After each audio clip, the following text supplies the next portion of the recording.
Mana ijaarame bituudha moo mana lafa binnee mana irra ijaarutu irra gaariidha kamtu irra maallaqa olaanaa nu gaafata mana gaarii yookaan immoo diizaayina bareeda ijaarrachuudhaaf yookaan immoo mana diizaayina bareeda argachuudhaaf mana binnee mana irra ijaarutu irra gaariidha akkasumas immoo namoonni jireenya barbaadanii namoonni gurgurtaniitiin bu'aa irra barbaadanii akkasumas immoo magaalaawwan Oromiyaa baay'ee keessatti yeroo kana koliidariidhaa fi pilaaniiwwan garaagaraa magaalonni siiksuu irratti argamanii kanarratti hundaa'uudhaan namoonni lafa qotee bulaa irraa mana qabdanii lafoonni karaan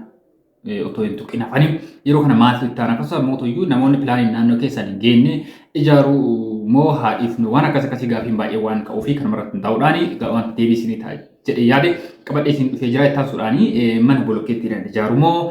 mukaan ijaaruutu irra gaariidha kamtu irra maallaqa olaanaa gaafata kamtu irra mana gaarii ijaaruudhaa fi mana bolokkeettiidha moo mukatu filatamaadha kan jedhu walumaa galatti odeeffannoo ijaarsa manaatiin wal qabatan waan baay'ee kaafnee waliin ilaalla jechuudha. Ibrahim jedhama Horoon yeroo jalqabaatiif gara YouTube channel kanaaf tan subscribe gochuudhaan maatii kenna dabalaa maatii kenna kattaatan ammoo viidiyoo kana like godhaatii nafaan bu'aasanii jechuudha. Egaa gaaf tokko YouTube channel kan subscribe godhachuun keessan waan hin oolleef har'umarraa kaasaatii odeeffannoowwan jireenya keessanii wal qabatan waa'ee ijaarsa manaa waa'ee biizinasii biyya kana keessatti sharafa maallaqaa akkasumas immoo tajaajilawwan baankii garaagaraa meeshaaleewwan biyya kana keessatti argamanii kanaaf kan kana fakkaatan baay'ee asirratti kan isin gadhiisu waan ta'eef YouTube channel kana kan keessanii subscribe godhadhaa isiniin jechuu barbaada. Egaa gara odeeffannoo kennaatti yoo seenne namoonni mana ijaarrachuu barbaadan yookaan immoo mana bitachuu barbaadan otoo hin bitin dura yookaan immoo otoo hin ijaarin dura kamtu irra gaariidha kam wayya bituudha moo lafa binnee mana ijaaruudha kan jiru waliin ilaalla jira. Egaa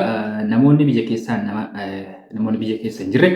biyya keessatti nama mana isin ijaaru fira haa ta'u maatii abbaa manaa haa ta'u haadha manaa ijoollee keessan haa ta'u ever nama kamuu haa ta'u nama maallaqa keessan isin jalaa hin qisaasisan waan kana yeroo baay'ee irra deddeebi'u dubban nama maallaqa keessa isin jalaa hin qisaasisin nama haala gaariin isin ijaaruu danda'u nama yeroo qabu nama akkasii yoo qabaattan mana ijaaramee jiru bituurra lafa bitanii mana ijaaruun baay'ee tokko gaariidha qarshii isaa irratti illee yoo kaafne ilaalle tasuma waan walitti hin dhufneedha kan jechuudha. Maallaqa mana sila ittiin binnee mana ittiin binnu maallaqa binnee mana irratti ijaaruutu irra baay'ee gadi bu'aadha. Lammaffaa immoo mana gaarii akka fedhii kennaatti akka yaada kennaatti akka hawwii kennaatti argachuudhaaf kan binne osoo hin taane kan ijaarretu irra gaariidha. Maaliif manni ijaaramee jiru suni fedhii nama biraatiin hawwii nama biraatiin kan ijaarame yaada nama biraatiin kan ijaarame waan ta'eef akka salphatti fedhii keessa isinii galuu dhabuu danda'a. Bal'inni kutaa isaa saaloonii diizaayinii mana walumaa galatti bal'inni manichaa kaaree lafaa kunniin fedhii nama biraatiin kan hojjetame waan ta'eef fedhii keessan ta'uu dhabuu danda'a. Kanaaf mana hamma barbaaddanii bal'ifachuu kutaa isaa baay'ina kutaa isaa bal'ina kutaa isaa bareedina mana diizaayinii mana kan argachuu barbaadan ammoo ofii keessanii yoo ijaarrattani irra gaariidha maallaqni isaas waan walitti hin dhufnedha jechuudha. Haa ta'uti ammoo biyya keessaa nama isin ijaaruu yoo hin qabne yookaan ammoo nama maallaqa isin jalaa qisaasesu yoo ta'e yeroo baay'ee qarshii silaa mana ittiin bituu danda'an ol mana ijaaruudhaaf namoonni baasan ni jiran waan ta'eef namoonni haala akkasii mijaa'aa hin qabne mana ijaaruu irra yoo bittan irra gaariidha. Nama faana maallaqa keessan irratti yookaan bu'aa barbaadu yoo ta'e gaafa lafa bittu bu'aa sirra barbaadaa gaafa ijaaruu gaafa gubbaa isaa ijaaruu gaafa liishoo godhu gaafa maali godhu gaafa kan hundaa maallaqa sirra gaafata bittaa yoo ta'e ammoo gaafuma bituu isaanii waan sirratti qabatu wayii yookaan immoo bu'aa sirra barbaadu wayii waan si jalaa fudhatu wayii waan si jalaa hatu wayii almata akka si jalaa hatu kan almata akka si jalaa fudhata waan ta'eef yeroo baay'eetti irra deddeebiidhaan maallaqa keessan hin nyaatamne maallaqni keessan isin jalaa hin badu maallaqni keessan isin jalaa hin qisaasa'u jechuudha. Kanaaf namoonni haala mijataa akkasii sana hin qabne lafa bittanii mana ijaaruu irraa manuma ijaaramee jiru bitachuu isin wayya maaliif akkuma jalqaba isin kaase mana fedhii keessanitti galuu hin argattanii kana jechuun kana qofa akka rakkootti fudhattanii maallaqa keessan nyaatamuu qabdanii isin jechuu barbaada. Tarii gaafa ofii keessanii galtan midhaafachuu gaafa ofii keessanii galtan deegdanii ijaaruu ni dandeettanii. Kanaaf kana fakkaata odeeffannoon isaa yeroo kana magaalaawwan Oromiyaa baay'ee keessatti koliidariidhaan wal qabatee manneen karaarra jiran baay'een isaanii kan diigan akkasumas immoo karaa keessaatitti namoonni lafa qotee bulaa irraa lafa pilaanii hin qabne irraa mana qabdan yeroo kana kan diigamaa jiran jechuudha. Kanaaf namoonni karaan isin jalaa fudhate akka fudhatetti tarii gara fuula duraatti kaasaan hin jira karaawwan abbaa jahaatama abbaa afurtama karaa guddaa faandii federaalaatiin ijaaramu kanneen kaasaan hin jira wanta akka siyaasama kanaaf ragaa gara nagaraa dhiyeeffamu kun ammaaf waan amansiisaa miti. Waan godhu waan yaade mootummatu beeka waan ta'eef ammaa fi namni hawaasni yaada garaagaraa dhiyeessaa akkas godhu akkana godhu kana kennu kana hin kennu jedhamee haasama kun ammoo waan qabatamaa miti kana gama kanaan akka beektan isin jechuu barbaada waan godhuuf ta'u waan yaade mootummatu beeka waan ta'eef hagammaatti ibsi bahee fi wanti kana godhame jedhamee haasame yaadame ibsame tokkoyyuu hin jiru kanas gama kanaan akka fudhatan isin jechuu barbaada namoonni mootoyyuu isin hafee jiru ammoo akkaafitti sun waan isin yaachisu miti gurgurachuu dandeettuu fi keessanii midhaafachuu dandeettu gaafa pilaanii yookaan immoo kaartaatti baafadhaa jedhanii itti baafachuu dandeettan sun qabeenya keessan jala muramee beekameera jechuudha. Kanaaf isin gamana waan bagamata isin jechuu barbaada. Ittaan sunaanii namoonni pilaaniin isin bira hin geenne fakkeenyaaf magaalaawwan baay'ee keessatti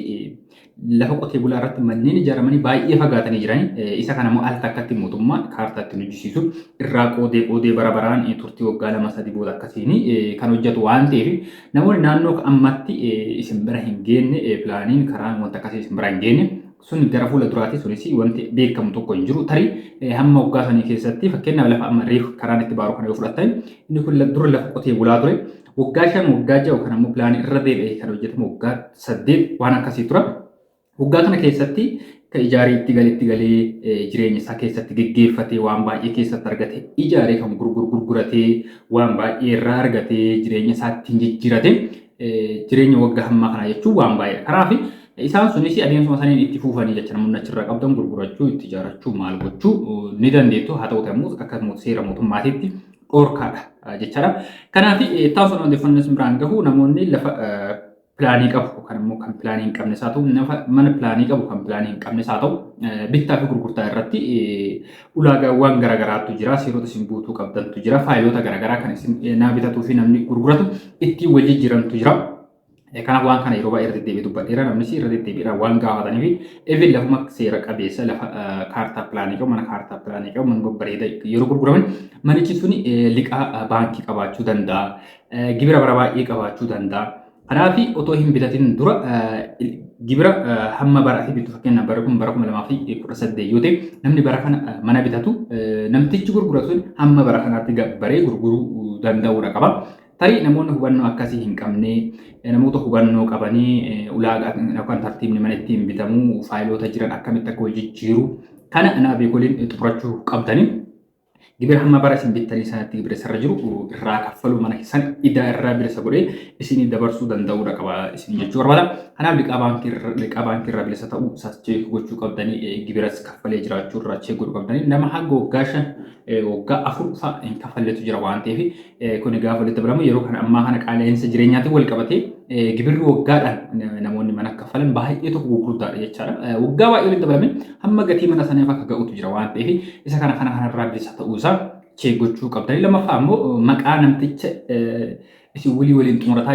jirtan sanaanii jiraachuu fakkeenyaaf manneen baay'ee wakiilannaa yookaan bakka bu'ummaadhaan kan sochoofamantu jira waan ta'eef yookaan abbichi mana abbaan qabeenyummaa mana sanaa biyya keessa hin jiru yoo ta'e bakka bu'ummaadhaan kan geeffamu yoo ta'e bakka bu'ummaadhaan namni sun gurguruu danda'a waan akkasiinis cheek gochuu qabdanii. Ragaawwan garaagaraa jijjiirraa maqaa waan akkasii kana xumurachuu barbaadan ammoo waajjiratti yeroo deddeebisanii nama hubannoo qabu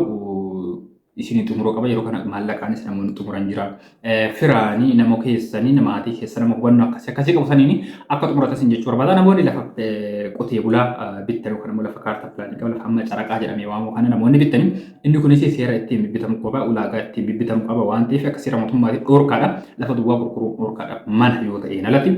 Haa ta'u ammoo namni isuma kan lafa manni irra jirre mana irra jira maaltu jira mana luukii amma sanaatu irra jira jedhanii akkaataa isaanii waliigaltee barreessan waliigaltee isaan barreessan sunis seera akkan deeggaramee miti tarii ragaatu jira waan ta'eef karaa akkaataa ragaasanii waan uumamuun beekamu waan ta'eef gaafa namarraa bitasanii waliigaluu dhabdanii waan ta'e irratti wal dhabdanii ragaa kan irratti hundaa'uudhaan kan isin murtaa'u waan ta'eef ragaa gama keessanis gama nama sanaas buufattanii nama isinitti dhiyaatu nama isinirraa bitasanitti dhiyaatu. Bakka buufattanii bituu qabdanii of eeggannoo akkasii gochuu qabdan waan ta'eef yeroo kana lakkoofsa kan hin qabne namoonni karaa kanaanii waliigaltee dhabanii maallaqa isaanii dachaa lama kaffalanii qarshii 500 yoo bitu ammas qarshii 500 biraa baasee kan irra ijaaratu faatu jira. Kan ammoo tuyyuu abbaa lafaa otoo hin taane namni biraa yookaan ammoo ilmi namni biraa namni abbaa qabiyyee sanatti dhiyaatu kan gurgurutu jira. Kanaaf waan akkasii of eeggannoo gochuu qabdanii. Odeeffannoo akkasii irratti dhuunfaadhaanii magaalota isin keessa jirtan irratti hundaa'uudhaan gaafii qabdan yoo jiraate karaa keessatti na gaafachuu waan ofiitti beekuu fi namoota gaggaafadhe namoota odeeffannoo waan akkasii kana qaban gaafadhe deebii waan isin ta'u kan isin kennu taasisan jechuu barbaada. Egaa viidiyoon guyyaatti qabadee sun dhufe kan hangammaa isin biraan gahaa ture kana jechaadha odeeffannoo ijaarsa manaatiin wal qabate odeeffannoo kanaaf kan kana fakkaatan kan biraa kan ammoo viidiyoo kana keessatti waan gaafii isinitti ta'e waan adda baafattanii beekuu barbaadan kan biraa yoo jiraate koomentii irratti naa barreessuu fi karaa keessaatiinis na gaafachuu ni dandeessanii jechuu barbaada. Egaa viidiyoo biraatti hamma deebinutti nagaan turaa nageenyi keenya bakka jirtanis nagaa qabu. Ammas irra deebi'uudhaan namoonni haaraa ta'an YouTube chaanalii kana subscribe godhaan maaliif namni paarsantii 69 ol ta'u nama subscribe otoo hin goone ilaalaa jiru jecha. Paarsantii 29 paarsantii 30 qofa namni subscribe gootan. Kanaaf kan keessa waan ta'eef subscribe godhaa jechuudha. Waan ta'eef galatuma galanni keessatti viidiyoo biraatti hamma deebinutti bye.